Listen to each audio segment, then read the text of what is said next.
Hello, welcome to another session of my Not Your Average Bible Studies. Today is Sunday, March 2nd, and we will be reading or starting off. I think I might just read the entire thing, honestly, kind of today. Chapter 8 of Matthew. I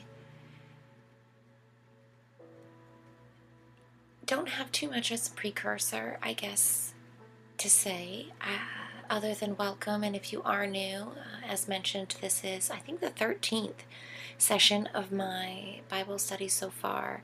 And this is a metaphysical look at traditional text done by an outsider.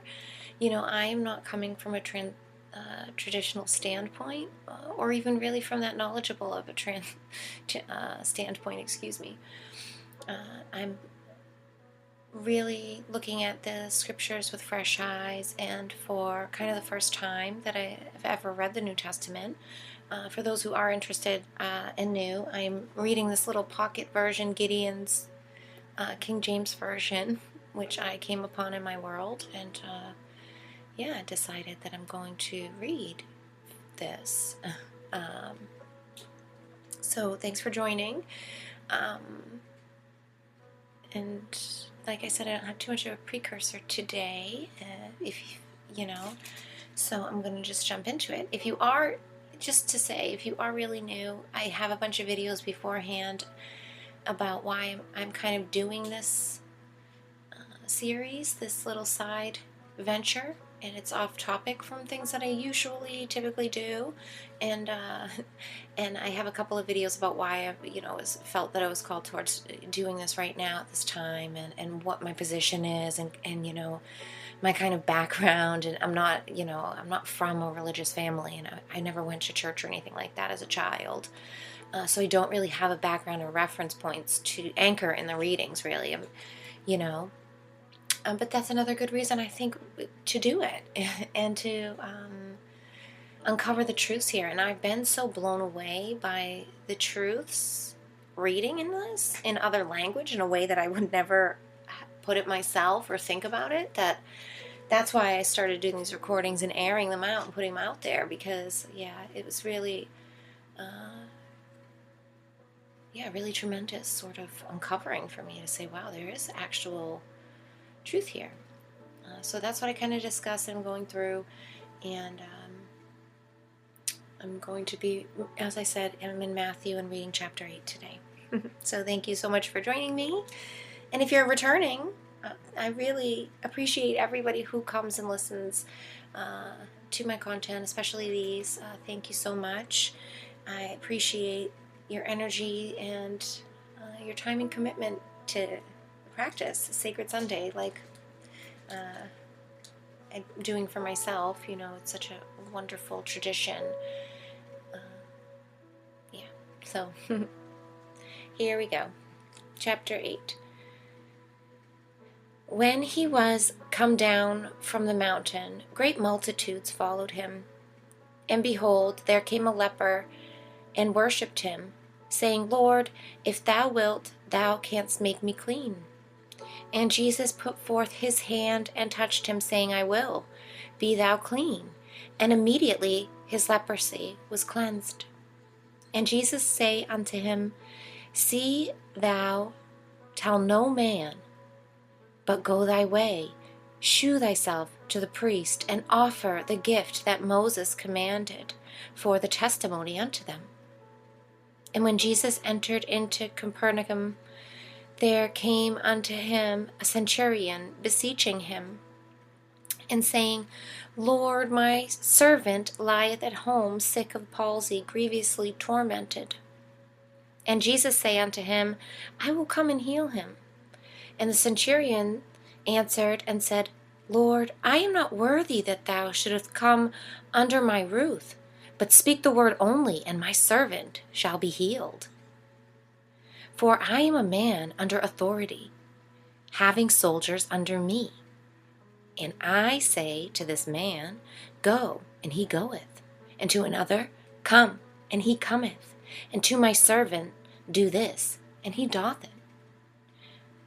And when Jesus heard it, he marveled, and said unto him that followed, Verily, I say unto you, I have not found so great a faith, no, not in Israel. And I say unto you, that many shall come from the east and west, and shall sit down with Abraham and Isaac and Jacob in the kingdom of heaven. But the children of the kingdom shall be cast out into outer darkness, and there shall be weeping and gnashing of teeth. And Jesus said unto the centurion, Go thy way, and as thou hast believed, so be it done unto thee. And his servant was healed in the same self hour.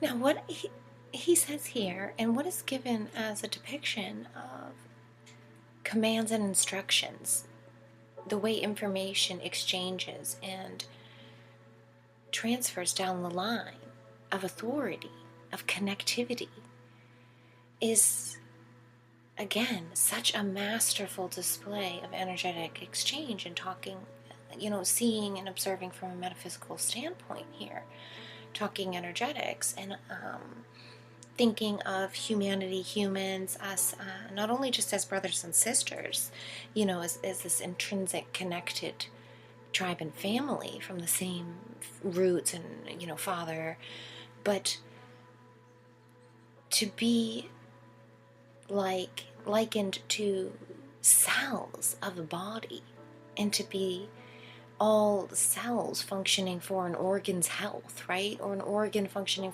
for a whole organ system's health, and all of the different cell types that come together to make that function happen. The commands and instructions, the input and output exchanges that happen even on a molecular level, are transparent in this way. They happen. They just pass through, boom, and go through. Think of the, synapses in neurons, and the way that we see information, electricity passing through, right? It happens in like a circuit. And for that centurion to unlock that realization for him, for Jesus, for all of us to understand how healing, health, wellness, love can be spoken and transferred through this other medium, a different language. It's a feeling, a frequency. And that because he knows it to be so, and because he knows it works that way, it almost worked that way. And so, yes, tell me and he will be healed. And he knows no two ways about it. It works like that. And it does, It's such an amazing point of working for us to remember, and a great place of power for us to stand in when we know our position in the circuitry, And when we can sort of believe in the faith and believe in each other and believe in that connectivity so strongly as to know that that communication line is that line of telepathy, that line of works so well and intuitively, it just is, and we have faith in that. We can be akin to like cells that have good communication between them. It doesn't need, when we know it's coming from a good benevolent place, it's not anything that needs to be such heavy oversight, or questioned about, or even like this example, he would need to physically go and heal that his servant, but because that line of receptivity is already there, the telepathic connection is strong, and that's an entanglement of spirit, mind, body, and spirit. But to have the overall faith that it's marvelous, and also intrinsically true, as we can see likened in biology, or out in the organic world, from tree to tree passing signals, or in a tribe or a herd of sorts, or birds in a flock, right? And yeah, so anyways, we'll get back to back to reading the verses. I think 14 is where I left off at, yeah. And when Jesus was come into Peter's house, and he saw his wife's mother laid and sick of a fever, and he touched her hand, and the fever left her, and she arose and ministered unto them. When the even was come, they brought unto him many that were possessed with devils, and he cast out the spirits with his word, and healed all that were sick, that it might be fulfilled which was spoken by Esaias the prophet, saying, Himself took our infirmaries, and bare our sickness. Now when Jesus saw great multitudes about him, he gave commandment to depart unto the other side. And a certain scribe came and said unto him, Master, I will follow thee wheresoever thou goest. And Jesus said unto him, The foxes have holes, and the birds of the air have nests, but the Son of Man hath not where to lay his head. And another of his disciples said unto him, Lord, suffer me first to go and bury my father. But Jesus said unto him, Follow me, and let the dead bury their dead. And when he was entered into a ship, and disciples followed him, and behold, there arose a great tempest in the sea, insomuch that the ship was covered with the waves, but he was asleep. And his disciples came to him, and awoke him, saying, Lord, save us, we perish. And he saith unto them, Why are ye fearful, O ye of little faith? Then he arose and rebuked the winds and the sea, and there was a great calm. But the men were marveled, saying, What manner of man is this, that even the winds and the sea obey him? And when he was come to the other side, into the country of the Gengersons, oh my gosh, I just totally massacred that, I know. But it's written out in my text here, like, what's the word for it? How's it looks? You know, it's not actually written out phonographically. Is that what it is? There met him two possessed with devils, coming out of the tombs, exceedingly fierce, so that no man might pass by that way. And behold, they cried out, saying, What have we to do with thee, Jesus, thou Son of God? Art thou come hither to torment us before the time? And there was a good way off from them an herd of many swine feeding. So the devils besought him, saying, If thou cast us out, suffer us to go away into the herd of swine. And he said unto them, Go.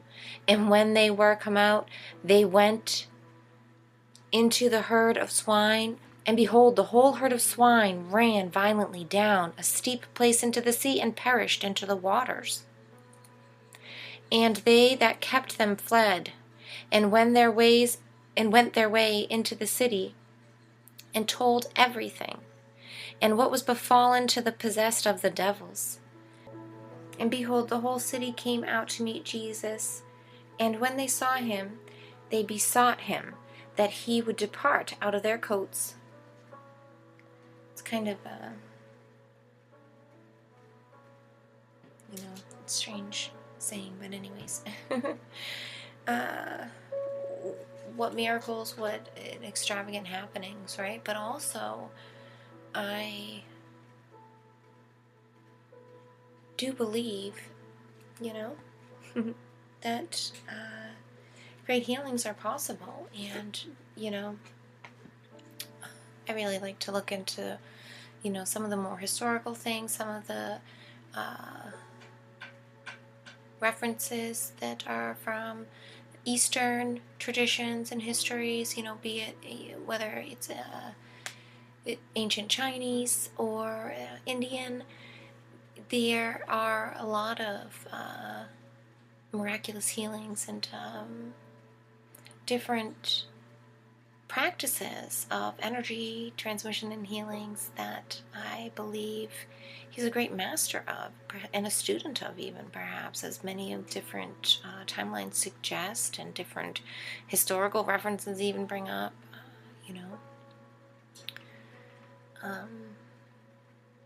I think human beings are energy master healers in general.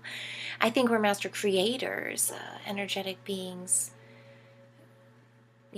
of a different variety of capacity of conscious awareness that is above the spectrum of other life here in the now that we are a part of. Not to, put too much scope on perhaps the kind of ascended master that Jesus might have been. I can't speak on that, of course, but I do think there's a lot of truth here. And I really appreciate the different, it makes you think, this chapter. It made me, and it still does, want to go and dive into exactly what that means. When we quote unquote believe or take for truth this sort of dichotomy that's represented here between Satan, devils, evil, and then goodness, Jesus, God, and see that what is depicted and what's sort of showcased in the set and setting and in the plot and in the backstory and the world building, so to speak, in this text, that there is Earth is a playground or an in-between space, a learning area, for humanity, for mankind.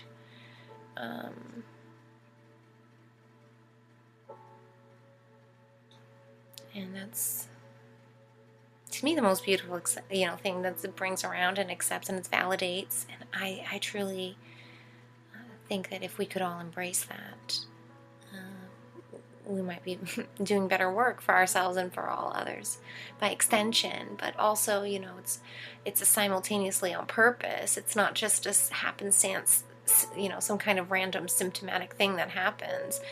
We're unbeknownst to us and subconscious or something. No, it's with great purpose. It's by design, the service.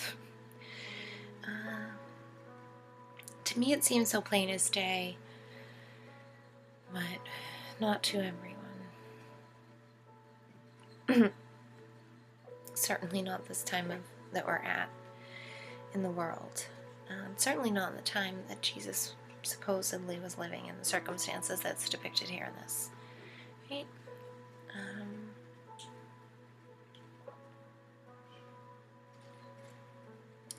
I think I might leave this one short here today and just close it out. Pick back up with chapter 9 next time. So thanks for joining me for our short little session here today. And I hope you enjoy your wonderful Sacred Sunday. If you do listen to this live, if you're hearing it today when it airs, or any day that it is, really, no time like the present moment. So honor it. I hope you enjoy the rest of your day, and talk to you next time.